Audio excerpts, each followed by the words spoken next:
जब सोचो कि कॉल ना आए तब कॉल पे कॉल आती है। ठीक है, चलो कहाँ पहुंचे थे? तो बच्चे ये बात समझ में आ गई। अब एक्चुअल में क्या करना है इसको आगे समझते हैं।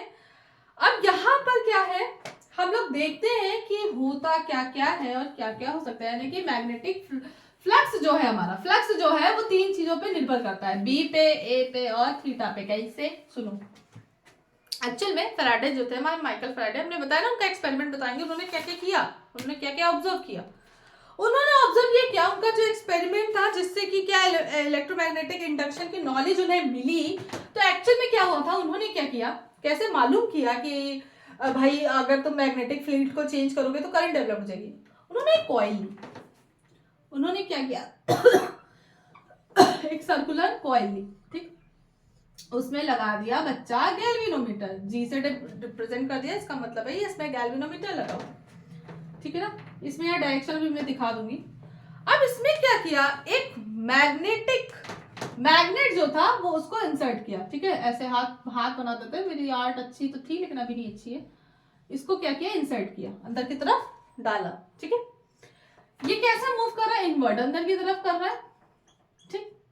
जैसे इन्वर्ट कर रहा है तो यहां पर क्या है, अब सुनना, ये कॉइल है, ये मैग्नेट है, ठीक है।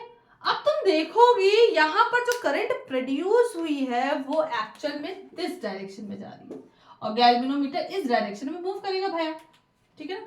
यानी कि जब मैग्नेट को अंदर की तरफ डाला जाता है, इन्वर्ट किया जाता है, इंसर्ट किया जाता है, तो होता क्या है, यहां पर जो करंट होगी वो एंटी क्लॉकवाइज डेवलप हो रही है, एंटी क्लॉकवाइज करंट डेवलप हो गई, इंड्यूस करंट आ गई, ठीक है। So when a magnet and pole in the brought too close to the coil, यानी कि कॉइल के क्लोज लाया जाता है, देन क्या है, करंट इज प्रोड्यूस, करंट जो है भाई प्रोड्यूस हो रही है, ठीक है। समझ में आया मेरी बात? और दूसरा क्या किया उन्होंने, इसी को ऑब्जर्व किया, लो सेम चीज है। अब जब जैसे ही इन्होंने मैग्नेट को निकालने की कोशिश की आउटवर्ड डायरेक्शन में, तो हुआ कुछ अलग। क्या हुआ, इसको यहां देखते हैं। ये है एन एन नॉर्थ पोल है, नॉर्थ पोल है, साउथ में भी मतलब ऐसे ही होगा, कुछ अलग नहीं होगा, ठीक है ना। अब यहाँ पे क्या है, आउटवर्ड हुआ, तो ये गैल्वेनोमीटर इधर की तरफ मूव करने लगा, यानी कि क्लॉकवाइज, क्लॉक ऐसी तो घूमती है। तो सिंपल सी बात है, when magnet N is taken away from the coil, जैसे ही कॉइल से बाहर निकाला जा रहा है, then current develops in the opposite direction, जैसे ही उसको इंसर्ट कर रहे हैं, अंदर की तरफ डाल रहे हैं, वैसे ही करंट जो है एंटी क्लॉकवाइज डेवलप हो रही है, और जैसे इसको बाहर निकाले हैं वैसे इसका जो बिहेवियर है करंट का, डायरेक्शन का, वो चेंज हो जाता है। इसका मतलब जैसा भी अगर क्लॉकवाइज है तो बाहर एंटी क्लॉक हो जाएगा, अगर एंटी क्लॉकवाइज हो रहा है तो क्लॉकवाइज हो जाएगा, यानी कि नॉर्थ और साउथ में जस्ट ऑपोजिट केस होगा। ये नॉर्थ है, नॉर्थ में ये एंटी क्लॉकवाइज है, लेकिन अगर साउथ लाते हैं तो ये क्लॉकवाइज हो जाता, ठीक है ना। अगर याद हो तुम लोग को बिहेवियर मैग्नेट का, कहाँ था, मैंने तुम लोगों को पढ़ाया था, याद हो अगर किसी को, किसको ही है ऐसा। देखो भैया क्या होता है, साउथ में कैसा होता है, वो क्लॉकवाइज घूमता है, और नॉर्थ में क्या होता है, एंटी क्लॉक, तो ये एंटी क्लॉक है, ठीक है ना, मतलब बिहेवियर जस्ट ऑपोजिट हो जाएगा। अब क्या होगा, इसमें जो करंट है भाई, करंट डेवलप्ड हो रही है, लेकिन ये डिपेंड किन किन बातों पे करती, सुनना। जितना ज्यादा स्ट्रॉन्ग मैग्नेट लेंगे उतना ही ज्यादा कहते हैं ना, इंड्यूस करंट जो है, जो प्रेरित धारा है वो ज्यादा उत्पन्न होगी। जितने नंबर ऑफ कॉइल्स को हम इंक्रीज कर देंगे उतना ही ज्यादा करंट फ्लो करेगी। तीसरी चीज हम ये कर सकते हैं कि ये जो, अब सुनो होगा क्या, ऐसे फ्री में नहीं करंट डेवलप होगी, ये नहीं कि तुमने क्या किया, कॉइल लिया और उसमें क्या है मैग्नेट डाल दिया तो वो करंट फ्लो करे, नहीं, बिल्कुल नहीं। बाहर रखा आधा तो फ्लो करेगी, नहीं, बिल्कुल भी नहीं।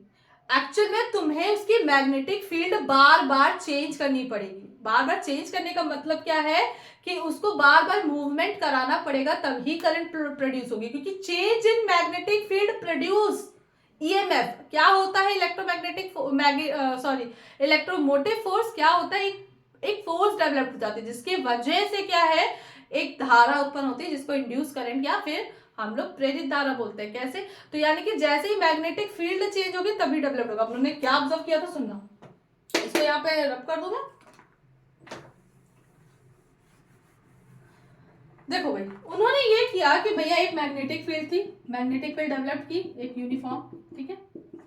इसमें क्या किया, एक कॉइल ले गए, एक कॉइल को लिया। पहला केस ये, देखो दो तीन चीजें की थी। एक कॉइल लिया जिसमें कि क्या करंट फ्लो करी, मैंने अभी डायरेक्शन नहीं बताई है, ठीक है, करंट फ्लो कर रही है। अब कैसे ये करंट फ्लो करेगी, तो भैया जैसे ही जब इसका तुम मैग्नेटिक फील्ड चेंज करोगे तब ही क्या है, ये करंट इसमें फ्लो करना शुरू करेगी। पहला इन्होंने ये ऑब्जर्व किया कि करंट तब फ्लो करेगी जब उसका मैग्नेटिक फील्ड चेंज करेंगे, ठीक है ना। और ये क्या कर रहे हैं, जब हम इनवर्ड और आउटवर्ड कर रहे हैं तभी तो इसका क्या है, चुंबकीय क्षेत्र जब चेंज कर रहे हैं मैग्नेटिक फील्ड तभी तो धारा उत्पन्न होती है। दूसरा ऑब्जर्वेशन ये किया कि भैया ये भी तो हो सकता है कि मैग्नेटिक फील्ड में है कोई कोई, ठीक है, कोई कॉइल है, कॉइल की ही बात कर रहे थे ना इलेक्ट्रोमैग्नेटिक इंडक्शन।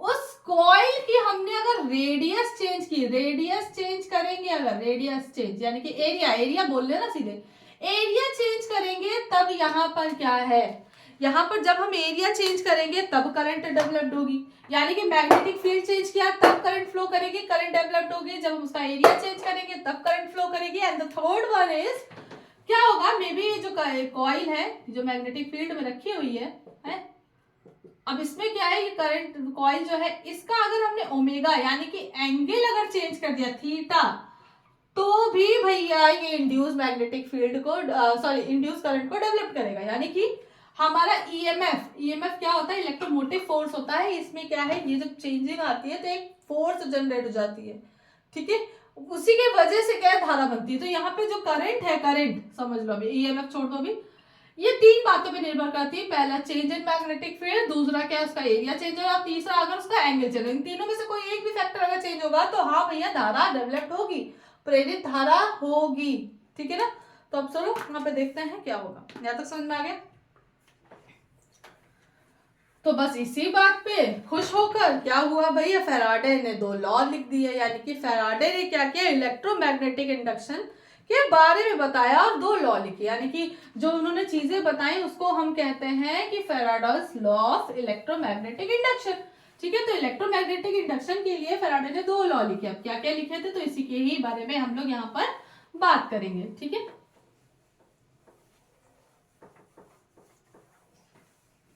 और भाई सबकी पढ़ाई बड़ी अच्छी चल रही है, बड़े दबे दबे से लग रहे हो तुम लोग एकदम, क्या हो गया भाई, एक्टिव मोड दिखाओ, एक्टिव मोड दिखाओगे तभी तो हम एक्टिव होंगे। तुम लोग पता नहीं सो रहे हो सब इधर से उधर, डुल्लो डुल्लो डुल है। बहुत टेंशन हुई है क्या, टेंशन नहीं लेना, टेंशन देने का, टेंशन लेने का नहीं। चलो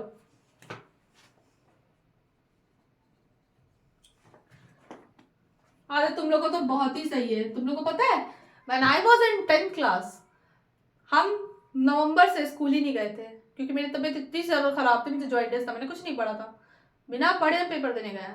फरवरी में मेरी तबीयत सही हुई थी, मुझे याद है मैं प्री बोर्ड देने के लिए जैन में गई थी।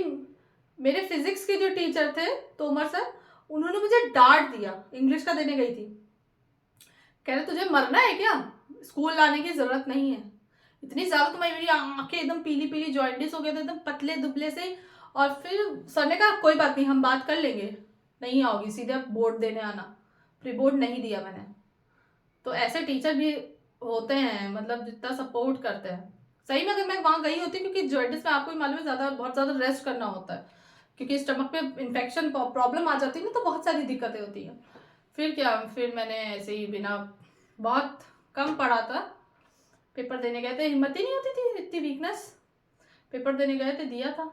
और मैंने कंप्यूटर लिया हुआ था, आर्ट की जगह पे कंप्यूटर लिया था, मुझे याद है। और बहुत ठंड थी उस दिन, इतनी ज्यादा ठंड थी कि 1 घंटा पेपर लिखने में मुझे बहुत ज्यादा दिक्कत हो रही थी। और बहुत ध्यान, और एक चीज मैं सबको एक बता रही हूँ जो शायद मेरे से गलती हुई है, पेपर अगर आ रहा है तो ओवर कॉन्फिडेंस तो पहले कभी न रखना कि जल्दी जल्दी जल्दी अरे ये कर ले, ये कर ले। इससे क्या होता है, पहले क्वेश्चन को समझो कि लिखा क्या है। ऐसा तो नहीं तुम जो समझ रहे हो क्वेश्चन वो गलत है। जैसे कभी कभी होता है ना, क्वेश्चन पूरा पढ़ा नहीं, अरे आता है, पर वो क्वेश्चन कुछ और था, आपने कुछ और सोच के लिख दिया। क्वेश्चन को बहुत दिमाग से ध्यान से समझो, क्योंकि आपको 15 मिनट दिए जाते हैं। पहले तो इतना वो भी नहीं था, 15 मिनट कुछ नहीं, पेपर ही हम लोग का लेट से स्टार्ट हुआ था कंप्यूटर का, मुझे याद है।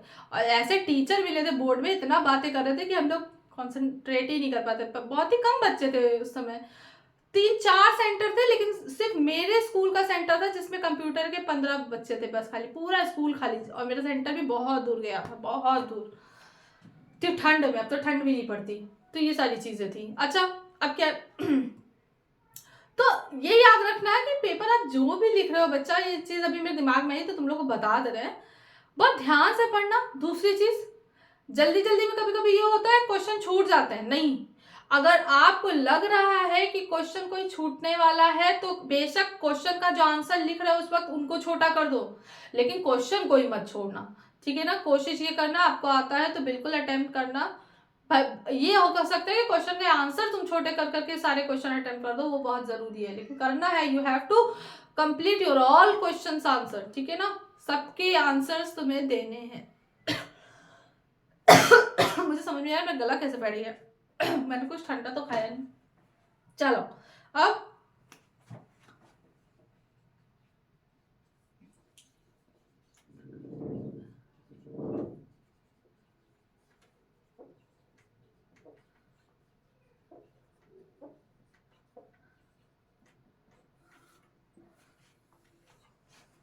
एक मिनट देख ले, चल भी रही है वीडियो। मेरा तो दिल ऐसे धक धक धक धक होने लगता है, धक धक धक धक। अब एक काम करेंगे अलग अलग। अब क्या करें, वीडियो टूट गई है आधी आधी, तो ये टॉपिक अब अलग और उसको अलग। चलो आगे देखते हैं। अब क्या हुआ, इसी एक्सपेरिमेंट के बेसिस पे क्या किया माइकल फैराडे ने, क्या किया, दो लॉज जो थे इलेक्ट्रोमैग्नेटिक इंडक्शन के दिए, ठीक है ना, जिसको बोलते हैं फैराडेज का फर्स्ट लॉ एंड फैराडेज का सेकंड लॉ, ठीक है, ऑफ इलेक्ट्रोमैग्नेटिक इंडक्शन। पहला लॉ क्या था, बहुत ध्यान से सुनना, उनका फर्स्ट लॉ क्या था।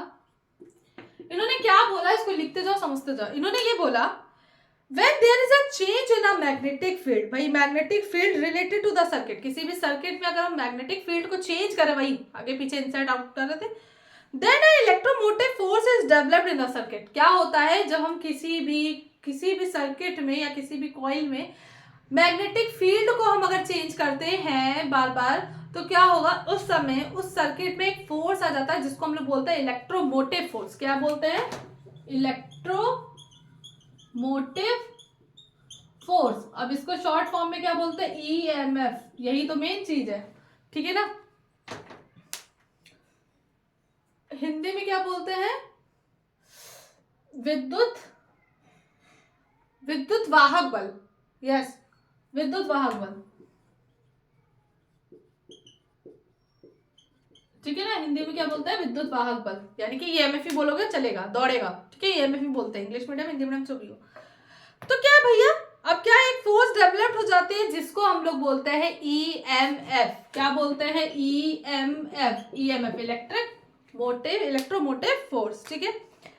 अब this phenomena is called the electromagnetic induction. और इसी फिनोमेना को ही कि भैया किसी सर्किट में अगर मैग्नेटिक फील्ड को चेंज करते हैं तो क्या होता है, उसमें एक फोर्स डेवलप हो जाती है जिसको हम लोग इलेक्ट्रोमोटिव फोर्स यानी कि ईएमएफ बोलते हैं। और इसी फिनोमेना को ही हम लोग बोलते हैं इलेक्ट्रोमैग्नेटिक इंडक्शन, ठीक है। दिस इलेक्ट्रोमोटिव फोर्स, अब यही तो इलेक्ट्रोमोटिव फोर्स क्या करती है किसी सर्किट में, तब तक डेवलप्ड होगी जब फ्लक्स उसका चेंज हो रहा है। फ्लक्स का मतलब मैग्नेटिक फील्ड एरिया के अकॉर्डिंग चेंज हो रही है, ठीक है ना। अब क्या होगा, if this circuit is close, अगर वो सर्किट क्लोज है भैया, तब उसमें क्या होगा, एक करंट फ्लो करने लगेगी जिसको हम लोग बोलेंगे इंड्यूस करंट यानी कि प्रेरित धारा। भाई सिंपल सी बात है, करंट क्लोज होगा मतलब पूरा बंद होगा तभी तो धारा बहेगी, ठीक है ना। तो इसी को ही हम लोग क्या बोलते हैं यहाँ पे, इंड्यूस करंट। पहला लॉ समझ में आ गया, बहुत ही सिंपल है, बार बार बता रहे थे। अब सेकंड लॉ इनका क्या था, देखो बहुत ध्यान से सुनना, क्योंकि इन्हीं के जो सेकंड लॉ है उसी से ही छाप कर गया, मतलब उसी में थोड़ा सा दिमाग लगाया लेंज साहब ने, और लेंज साहब ने अपना एक लॉ दे दिया। मतलब एक ने खोजा तो दूसरे ने थोड़ा थोड़ा बता के अपना योग्यता दिखा दी बहुत, ठीक है। चलो अब क्या, सेकंड लॉ क्या था, the value of induce electromotive force. जो ये इंड्यूस इलेक्ट्रोमोटिव फोर्स जो डेवलप्ड हुई उसकी वैल्यू क्या होगा, the value of induced electromotive force produced in a circuit is equal to the negative rate of change of magnetic flux with time। यानी कि क्या होता है यहाँ पर, जो इंड्यूस ईएमएफ है उसकी वैल्यू क्या होता है, जो चेंज इन फ्लक्स, उस सर्किट में जो फ्लक्स चेंज हो रहा है उसके निगेटिव वैल्यू के और टाइम के क्या होता है, रेट ऑफ टाइम के क्या होता है, बराबर होता है, ठीक है ना। तो इसका निगेटिव नेगेटिव, यानी कि ईएमएफ की अगर वैल्यू चेंज इन फ्लक्स का मतलब फाइव फ्लक्स, तो तब चेंज का मतलब भाई अलग अलग एंगल्स होंगे ना, एंगल अलग अलग होंगे ना, तो θ2 θ1 टाइम के रिस्पेक्ट में, यानी कि रेट के रिफ्लेक्स में, मतलब टाइम के अकॉर्डिंग कितना हो रहा है उसके नेगेटिव वैल्यू के बराबर होता है। समझ में आया? इसको ई से भी लिख सकते हो, यानी कि E is equals to delta phi minus का मतलब अलग अलग डेल्टा लिख सकते हैं अपॉन डेल्टा टी, ये तुम्हारा फॉर्मूला है। ठीक है, क्लियर? कौनो दिक्कत? अब भैया ये डिपेंड करता है फ्लक्स किस पे डिपेंड करेगा, कितने नंबर ऑफ टर्न्स है उस कॉइल में। तो फॉर्मूला क्या बना, E is equals to minus N delta phi upon delta t, ये तुम्हारा फॉर्मूला है। एन क्या है, नंबर ऑफ टर्न्स किसके, कॉइल के। ठीक है ना भाई, फ्लक्स उस बात पे निर्भर करेगा ना, बताया था जितने नंबर ऑफ कॉइल्स होंगे उस पे भी, क्योंकि करंट उसमें यानी कि इलेक्ट्रिक मोटिव फोर्स उतना ही ज्यादा डेवलप्ड होगा ना जितना ज्यादा फ्लक्स जनरेट होगा। ठीक है, अब इसी से रिलेटेड आ गए हमारे लेंज साहब। उन्होंने सेकंड लॉ में क्या बात अपनी डाली और बताया कि क्या करना है। 1831 में इन्होंने ये चीज समझी, लेकिन 1834 में यानी कि 3 साल बाद आए लेंज साहब, और उन्होंने क्या बोला, उन्होंने जर्मन फिजिसिस्ट से हेनरिक फ्रेडरिच लेंज ने क्या किया, लेंज साहब ने लेंज का नियम पूछते हैं। लेंज का नियम याद रखना, लेंज का नियम क्या होता है। इन्होंने एक सिंपल लॉ डिटरमाइन की, the direction of induce current, यानी कि ईएमएफ का अभी तक समझ रहे थे। इन्होंने बोला कि भैया जो करंट डेवलप्ड हो रही है, इंड्यूस करंट, उसकी डायरेक्शन क्या होगी, इस बात को उन्होंने बताया। सो क्या हुआ, the direction of current in a circuit which is called the Lenz law, यानी कि लेंज लॉ ने क्या किया, इंड्यूस जो करंट डेवलप्ड हो रही है उसकी डायरेक्शन को बताया कि कैसे क्या डेवलप होगा। इन्होंने नहीं बताया, ठीक है ना, उन्होंने क्या बताया सुना, the direction of induced current in a circuit is that it always opposes that the causes producing it, यानी कि जो प्रेरित विद्युत धारा होती है वो सदैव जहां से उत्पन्न होती है उसी का ही विरोध करती है। यानी कि ये जिस मैग्नेटिक फ्लक्स से डेवलप्ड होगी उसी की ही मतलब उसी का ही विरोध करती है। यानी कि अगर मैग्नेटिक फ्लक्स हमारा पॉजिटिव में आ रहा है तो करंट जो इंड्यूस है वो तुम्हारी निगेटिव में आएगी, विरोध करेगी।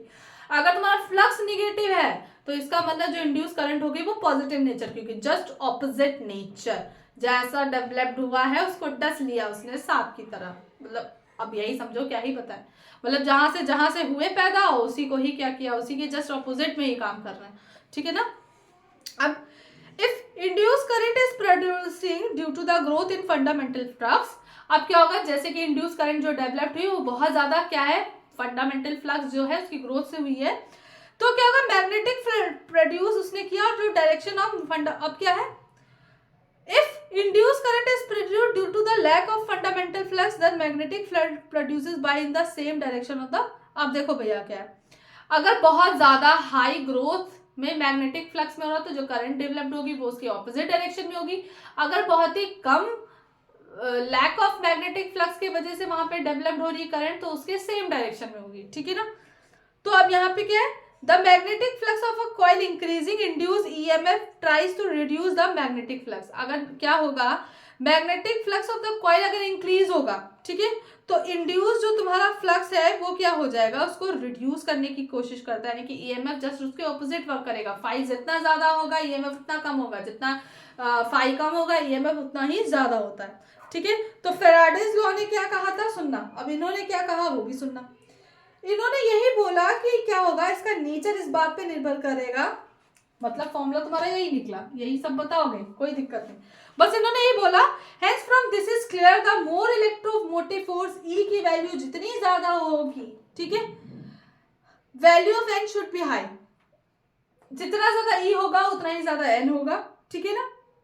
और क्या होगा, डेल्टा टी उतना ही कम होगा, यानी कि भाई नंबर ऑफ टर्न ज्यादा होंगे, सीधी बात है, इलेक्ट्रोमोटिव फोर्स ज्यादा होगी तो टाइम जाहिर से बात ना कम होता जाएगा। अब कैसे, the number of N turns in the coil should be high and flux should be change in the least time.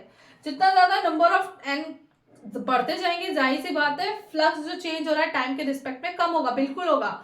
खुद ही सोचो, नंबर ऑफ कॉइल्स बहुत ज्यादा है तो फ्लक्स का जो चेंज होने का रेट है टाइम के रिस्पेक्ट में वो जाहिर सी बात है कम है ना, जितना कम कॉइल होंगे उतना ही जल्दी पास आउट हो जाएगा। तो ये सारी चीजें क्लियर हो गया, समझ में आ गया। अब ये देखो, ये डायरेक्शन ये दिखाना ही भूल गए थे जब हमने वो फ्लक्स पढ़ा था। तो देखो ये सरफेस एरिया है, इससे बहुत सारी परपेंडिकुलरली क्या है, मैग्नेटिक लाइन पास हो रही है। अब क्या है, ये इसका ये मैग्नेटिक फ्लक्स है, इसका एरिया वेक्टर जो है मतलब ये तुम्हारा क्या है सरफेस एरिया, इसका एरिया वेक्टर बाहर की तरफ है। अब जितनी भी मैग्नेटिक फील्ड लाइंस आ रही है अगर बच्चा ध्यान से देखोगे तो सब इसी के तो पैरेलल परपेंडिकुलर नहीं है, सेम डायरेक्शन में। तो एंगल यहाँ पे 0 होगा, फाई इक्वल्स टू बी ए हुआ, cos 0 1 होता है। अब ये मान लो अगर थोड़ा सा टेढ़ी होती इनका ऐसा एंगल होता, ये देखो दिख रहा है, एरिया वेक्टर इधर है, तो ये एरिया वेक्टर से क्या है फाई थीटा बना रही है, ठीक है। तो ये सारी चीजें बहुत ही ध्यान से समझनी होंगी आपको। अब यहाँ पे एक टॉपिक और डिस्कस कर देते हैं, बस कल बच्चा लास्ट टॉपिक होगा जिसमें हम इस इलेक्ट्रोमोटिव फोर्स यानी कि जो इंड्यूस करंट है उसी की एप्लीकेशन को पढ़ेंगे। इसका मतलब हम लोग क्या पढ़ेंगे, बताओ बताओ बताओ बताओ बताओ बताओ जल्दी बताओ, कोई बताओ। जनरेटर, ठीक है। चलो तो इसमें आगे की बात कर लेते हैं। यहाँ पर क्या है टॉपिक और रह गया है, जैसे मोटर में हम लोग ने जब मैंने बोला था कि डायरेक्शन ऑफ करंट उसमें या जो फोर्स डेवलप्ड हो रही थी करंट की वजह से मैग्नेटिक फील्ड की वजह से, उसकी डायरेक्शन हम लोग कैसे बताते हैं, फ्लेमिंग के लेफ्ट हैंड रूल से। यहाँ पर जो जनरेटर होगा उसमें भी जो फोर्स डेवलप्ड होगा भाई यहाँ पे भी सेम फंक्शन वैसे ही, कुछ कुछ थोड़ा थोड़ा डिफरेंस है, वही समझना है। यहाँ पर जो फोर्स हम लोग समझेंगे कैसे होगी वो डिपेंड करती है फ्लेमिंग के राइट हैंड रूल से। अब बहुत ही सेम है, ठीक है। फ्लेमिंग का राइट हैंड क्या है, रूल क्या था, फ्लेमिंग्स राइट हैंड रूल क्या था समझो बहुत आराम से। फ्लेमिंग ने ये बोला कि अपने राइट हैंड को इस तरह से लो कि ये जो इसमें थंब है, फोर फिंगर है और ये जो मिडिल फिंगर है, ये तीनों एक दूसरे के क्या हो, परपेंडिकुलर हो, ठीक है, क्लियर, परपेंडिकुलर हो। अब इसमें क्या है, यहाँ पर जो तुम्हारा ऊपर वाला थंब है ये फोर्स को बताएगा, ये जो मिडिल फिंगर है ये करंट नहीं इंड्यूस करंट को बताएगी, और ये जो है तुम्हारा ये तुम्हारा मैग्नेटिक फील्ड को बताएगा, ठीक है। तो इसका मतलब ये कुल मिला के जो फ्लेमिंग राइट हैंड रूल है ये इंड्यूस करंट के डायरेक्शन को बताने के लिए किया जाता है, ठीक है। तो यही सारी चीजें हैं, तो याद रखना है the thumb the motion of direction of the force, ठीक है, एक्टिंग ऑन द क्या लिखा है, कंडक्टर, फोर्स को बताएगा, ये तुम्हारा इंड्यूस करंट को बताएगा, और ये जो तुम्हारा है ये किसको बताएगा, तुम्हारा फोर फिंगर जो है वो तुम्हारा मैग्नेटिक फील्ड को बताएगा। तो यही जो है इसको ही क्या है हम लोग यूज करेंगे फ्लेमिंग के राइट हैंड रूल को हम लोग जनरेटर में, ठीक है ना, उसके डायरेक्शन को आइडेंटिफाई करने के लिए। तो इसमें कुछ समझाने की जरूरत तो नहीं है, ये ऐसे ही था, ठीक है ना। इन्होंने क्या किया, ये एफ बताएगा, ये तुम्हारा बी बताता और ये तुम्हारा आई को बताएगा, इंड्यूस करंट है लेकिन, ठीक है बच्चा। आई होप आपको ये समझ में आया हो काफी हद तक, और कल हम लोग सिर्फ और सिर्फ इसका लास्ट टॉपिक पढ़ेंगे। तो इसके बाद आपको जो भी पढ़ना है, आपके कौन कौन से टॉपिक रखे, अच्छा हाँ, न्यूट्रिशन चैप्टर के लिए बिल्कुल बेफिक्र हो, बस एक दो दिन की बात है, हम जैसे ही मुझे टाइम मिलेगा हम एक वीडियो में ही पूरा न्यूट्रिशन डाल देंगे, ठीक है, अब शॉर्ट नहीं करेंगे। अब ये मुझे बताओ हम लोग के चैप्टर कौन कौन से बचे अगर हम न्यूट्रिशन को हटा दें। कंट्रोल एंड कोऑर्डिनेशन बचा है बायो का, केमिस्ट्री में पीरियोडिक टेबल बचा हुआ है, और एक मेटल नॉन मेटल था जो पिछले साल हट गया था इसलिए मुझे याद नहीं था, इस साल है तुम लोगों का मेटल नॉन मेटल वाला, मेटलर्जी वगैरह थोड़ा बहुत है। तो इन तीनों में से कौन सा पढ़ना है, कोऑर्डिनेशन है बायो का, फिजिक्स का तो ऑल डन है, कोऑर्डिनेशन है, इसके अलावा तुम्हारा क्या है पीरियोडिक टेबल है, ठीक है, और जो एक और है वो मेटल नॉन मेटल है। तो यू हैव टू डिसाइड कि तुम लोग को बच्चा क्या पढ़ना है।